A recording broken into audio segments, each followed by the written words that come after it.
All right, we're recording. Okay, so today we're going to talk to Dr. Amanda Bohleber, and she's a family physician with Deaconess Hospital. I'm going to let her tell a little bit more about her background, but this is so we can get a perspective on a physician's point of view with telemedicine. So Dr. Bohleber, tell us a little bit about yourself. Well, hi, Allie.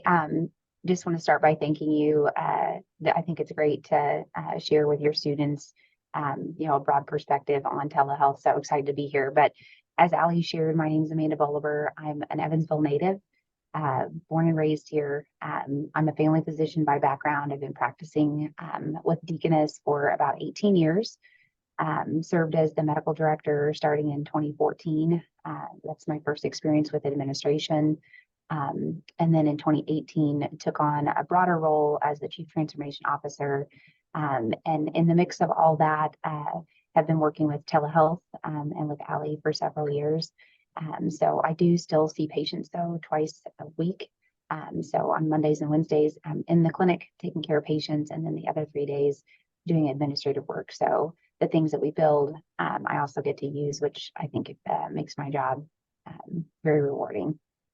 And so in my role, my real job, not the adjunct professor job, I do report to Dr. Bohleber. So we work on all the telehealth projects through the Deaconess Health System. And it's been a lot of fun watching the whole thing grow. I think, from a patient perspective, it may be a lot different versus what you see and how you feel a patient's experiences. So this is good, I think, for everyone to hear. So we appreciate your time. So tell us, when did you first get involved with telehealth and how that initiative started? Yeah, so this dates back several years. So like I shared earlier, I was the medical director for Deaconess Clinic. And this is really how it happened. We were in a very large meeting with all the administrators in the health system, and it was 2015. And Sean McCoy, who later became our CEO in 2017, literally just sort of pointed at me and said he wanted telehealth to happen at our health system and said, I want you to get it started. So walked away from that meeting thinking, okay, I've got a lot to learn. So in 2016, we started working on asynchronous e-visits, which absolutely failed. Thinking back now, it was probably too much technology too soon.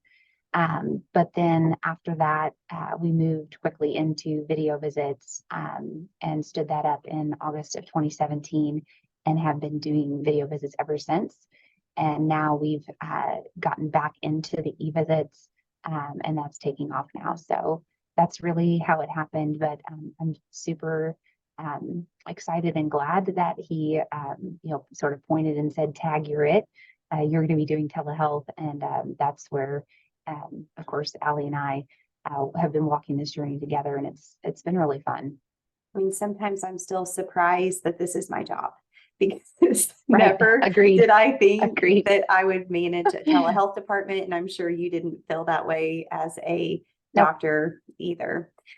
So, no, I mean, when I was trained, I had no telehealth exposure, no training, nothing. It was really just something that was born post-training. I didn't really know where it fit and how I might be involved. So we've come full circle for sure. Yes. And by background, I haven't shared, I don't think that I am a nurse by background. So I definitely had no telehealth experience as well. And I've learned a lot from you, and I think we've just kind of grown into what we do today. So, okay. So tell us what types of telehealth you offer specifically for your patients. So the majority of my telehealth I've offered over the years have been video visits.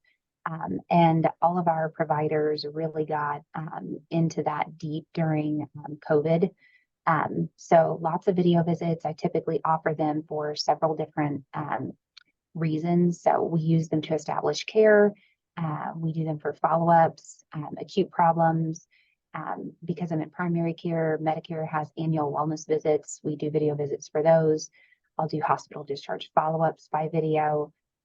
So lots and lots of video visits. And then more recently, in the past month or two, actually, we've started doing the asynchronous e-visits for minor acute illnesses. So right now, those are the two types of telehealth that I offer. And then I have my patients who are leaving the hospital, who are high-risk discharges. They participate in remote patient monitoring, which allows me to, if I need to, connect with them by video at home through their remote monitoring tablet. So those are the major forms of telehealth that I'm currently offering. And then a little bit on your video visits, because I feel like this is a hot topic.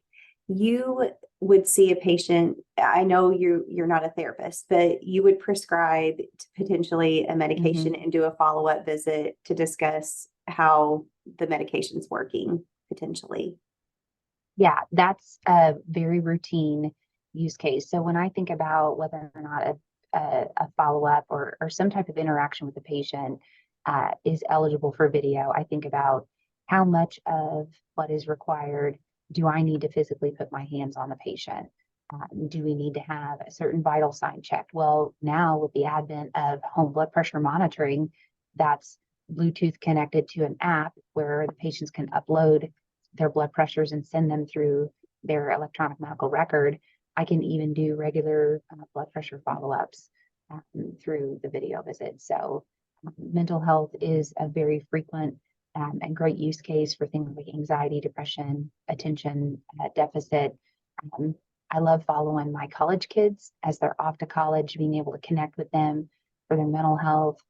Maybe it's an acute problem, skin conditions, all sorts of things. So really just a lot of convenience that drives that, and then just keeping patients connected with me versus having to go to another provider that maybe doesn't have their electronic medical record, doesn't know them very well, and I fear that the quality of care gets disrupted if they can't connect with me. So that leads into my next question really is, how important do you think it is to have an established relationship with your doctor or nurse practitioner, whoever you're seeing, to use telehealth? As a family physician, I'll share my bias is that I have put a lot of value on an established relationship with a patient and being very familiar with their history. That said, I really think that the very most important thing from a patient safety perspective is that whoever you're seeing, if they're even by video or in person, is to have the same medical record. As any type of provider, we're trained to do sort of a biopsy of a patient's chart, review all their history, their medications, their allergies. If we have the same electronic medical record, I can pick up and take care of an acute problem for any patient. But if I'm walking in and thinking about my patients walking into, let's say, a retail clinic where there's really no history in the medical record, you're relying solely on that patient to recall all of their own history, their meds, their allergies, they're not feeling well. I just think that disparate or that disconnect from the medical record poses the greatest threat to patient safety. So while I value the relationship, I think it's incredibly important. I think that medical record connection is the most important.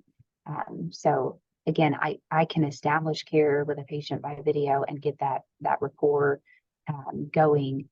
But having that medical record and the access to that makes that a whole lot easier. Yes, great points.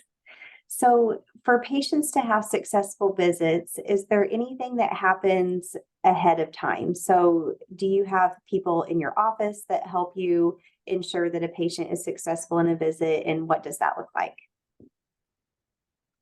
So yeah, we really just need to ensure that the patients are comfortable with the process of connecting, that they have the right technology. They're connecting from a device that has a camera and a working microphone, and that they feel like the process of connecting is simple. So really, I've not worked outside of this organization at Deaconess, so I can only share my perspective from that. But we really try to leverage e-check-in through our patient portal to make it look and feel almost exactly like how our patients routinely check in for in-person visits. So make it as familiar as it can be with other things that patients are doing routinely. So we have about 80% of our patients have the MyChart, and 40% of them are doing e-check-in regularly. So we make it look and feel just like that. So we do have several offices that'll have their clinical teams reach out in advance, make sure that patients, especially who've never connected before, do have that comfort level, they understand the process, and that they have the tools and equipment. We do offer the ability to do sort of a test visit, do a test run of their process and their device, make sure they feel comfortable getting that set up. But in general, if the patients use eCheck-in, they're really doing all the things that our rooming staff normally would do.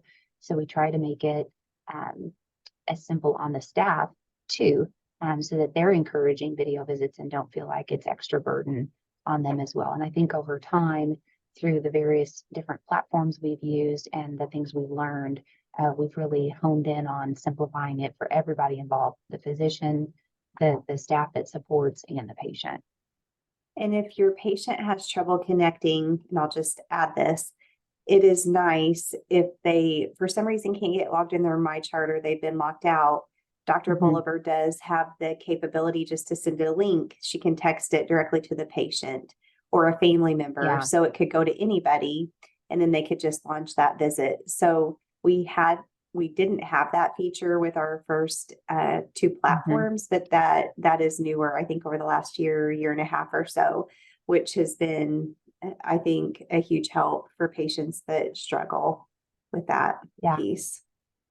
And I would just add to that in that most telehealth now, you can invite other members of the family and other caregivers.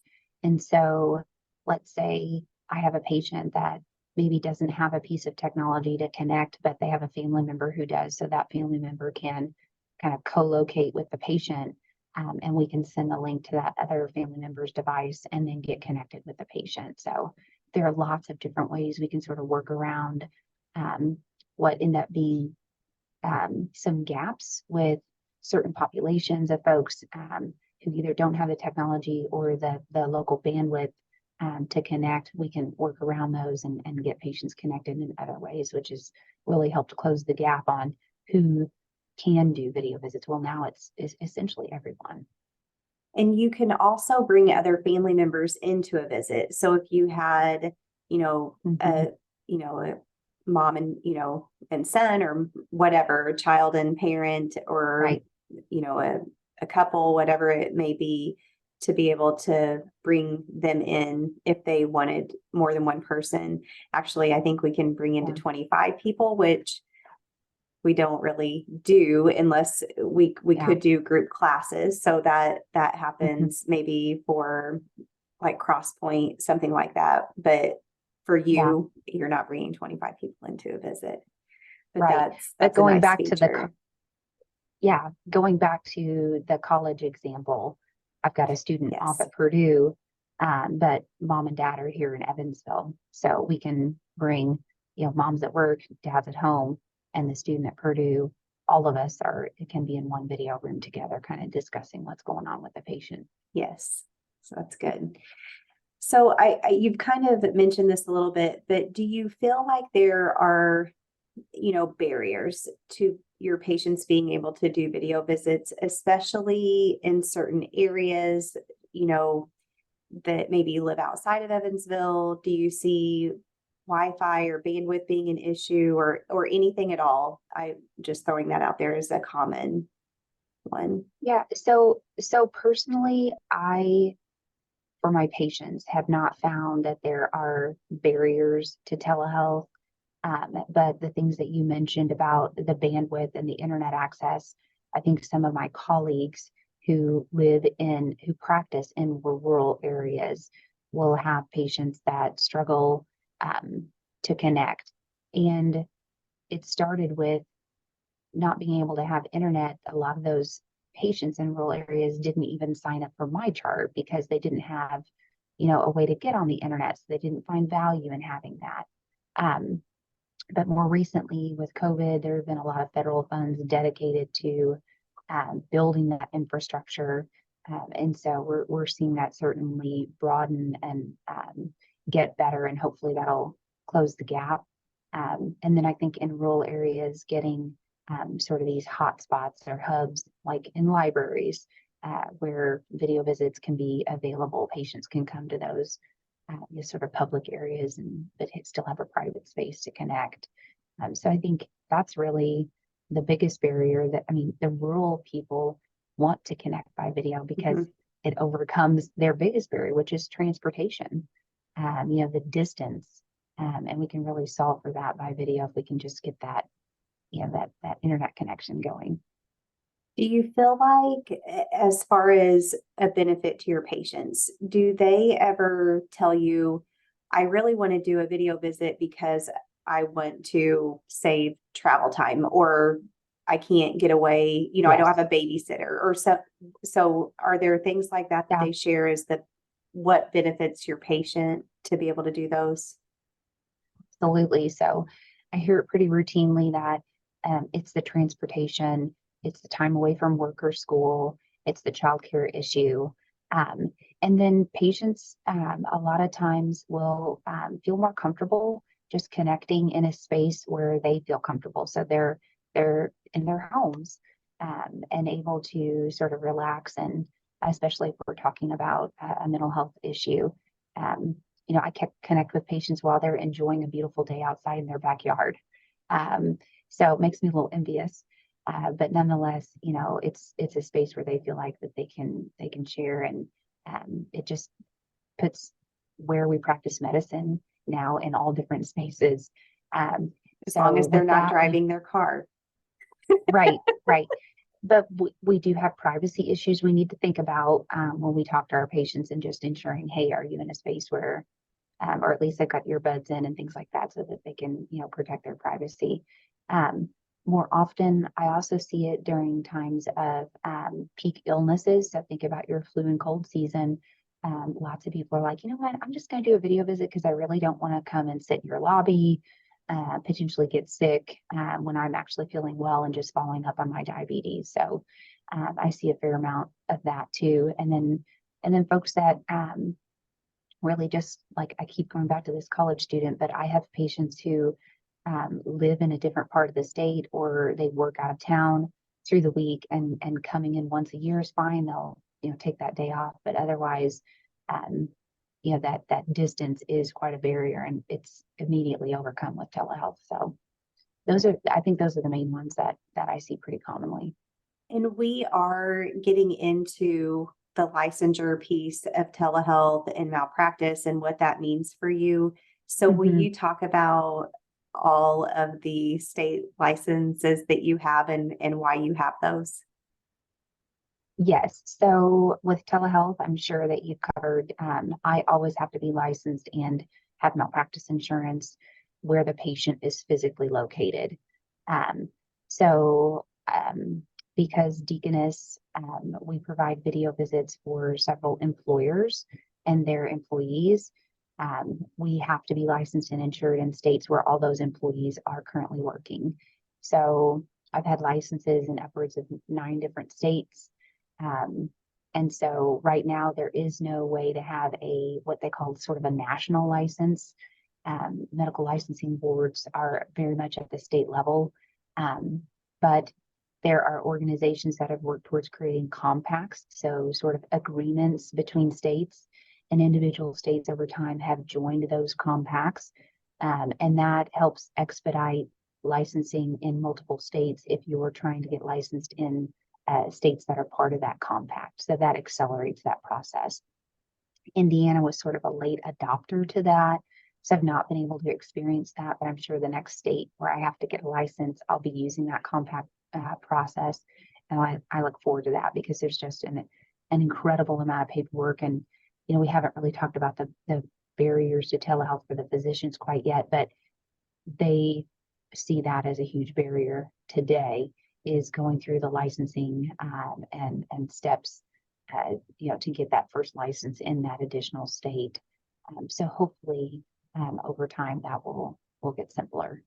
And that's a good point. And kind of my next question is, do you have colleagues who don't do telehealth, even if, at all, potentially they don't offer even in Indiana where they're licensed, or they don't offer it outside of Indiana, and why, what are they sharing with you on why they wouldn't offer it?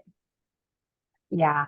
I have to admit again, I'm completely biased because I have a passion for telehealth. And so I'll do just about anything to make it successful. So I have a hard time seeing barriers.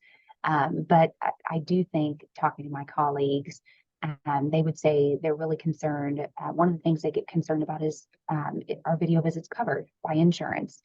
They know that healthcare is expensive. They don't want to burden their patients with additional costs. And so we've had to really educate them that, telehealth is covered by insurance, and that, it's consistent. So that shouldn't be a barrier. Um, I also have colleagues that feel like the technology is a barrier. Like I mentioned, I was not trained to do video visits with patients. And so they feel like this virtual sort of distance makes a video visit inferior to an in-person visit. And I would say that, I try to liken this phenomenon to surgeons who were never trained to use laparoscopic approaches or never trained to use robotics. They will always go into a surgery and open the patient up completely, which is not always the best for the patient. But they just weren't trained to do so. So I think in general, change is difficult, especially when you think about change that may give you concern that you're not providing the absolute best care for the patient. So at Deaconess, and I think like a lot of other organizations, we had about 397 physicians who immediately had to start doing video visits during COVID. We were totally shut down for I think 4 or maybe 6 weeks. So we were all consistently doing video visits. So now, though, after we reopened, we still have 377 physicians doing video visits consistently. So I think at Deaconess, because we have passionate leaders around telehealth, we've worked very hard to break down the barriers that we've overcome a lot of those. And so the few that really just don't want to do them are probably have their heels dug in. But everyone else around is sort of helping each other adopt telehealth and work it into their practice in the places where they see fit, where it's the right time, right place, right patient, right condition for video visits to be used. Yes, those are all great points. Is there anything else that you want to share that you feel like we didn't cover? Um, I think the one thing that I'd like to share, I think, is that, and maybe this is going back to the barriers that physicians feel, is that we always were, I think, pretty skeptical that is the patient going to know if they sign themselves up for a video visit? Are they going to know what's right? What's right for a video and what's not? And I just want to share that I've, in my experience, been very impressed with our patients and their ability to self-select for the appropriate condition to be treated by video. It's sort of intuitive for them. I think they have so much access to information that they educate themselves about their symptoms and get that direction. And so they really do recognize what does the doctor need to look at to diagnose me, or I can show you my shingles rash. It's right here on my arm by video.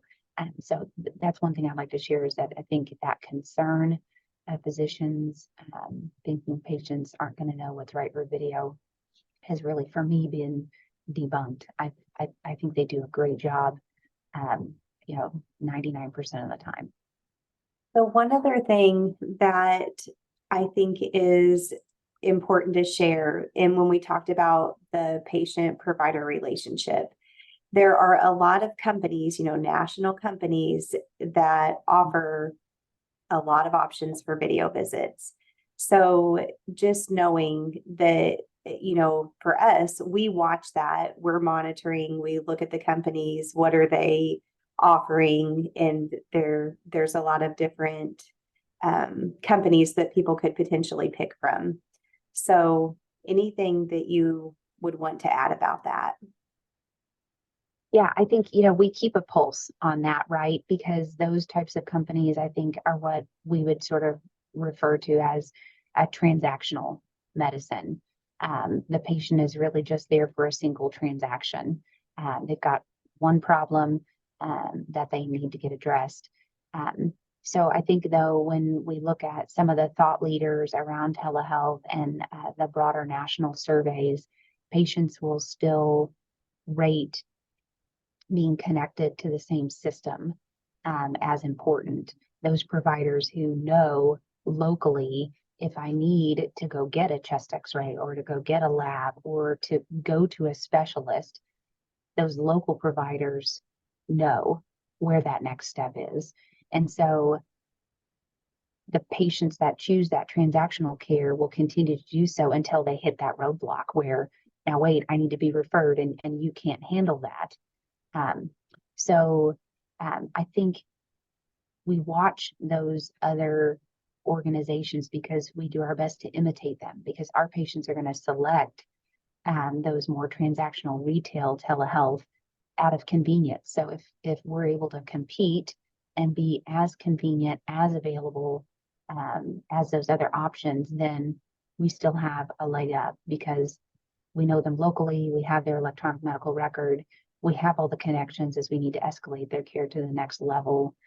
So I think that's what gives us that edge. But it's the convenience piece, and you'll have some patients now looking at the quality equation and adding in convenience when they factor quality. So if we can hit that convenience factor for them, then I think they'll continue to choose us. All right. Thank you so much for joining us and really appreciate your time. You've given a lot of valuable information that I know everyone will appreciate. Great, no problem. Thanks for having me. And if it's ever valuable to come back again, happy to rejoin. All right. Thank you. You're welcome.